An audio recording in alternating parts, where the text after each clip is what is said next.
Guys, hari ni ada sebiji motor Y16 V2 Motor ni motor betul-betul standard punya. Okey, jom kita tengok mileage dia berapa.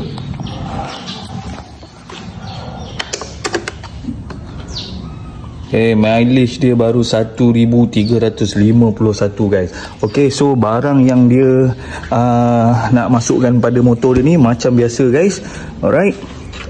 Coil plug daripada Umar, trompet besi, lepas tu dengan air filter Umar Racing.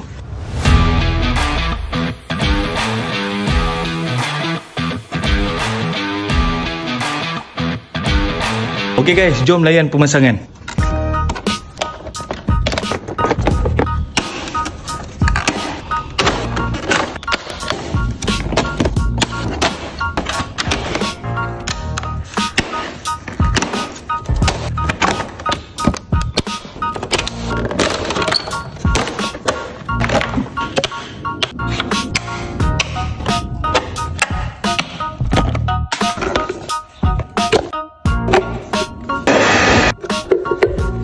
Rotor body standard.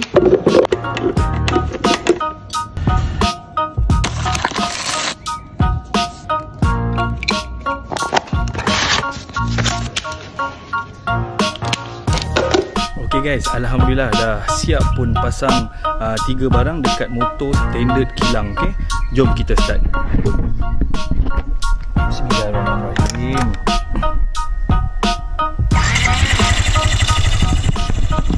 Okay guys, alhamdulillah, jom kita try.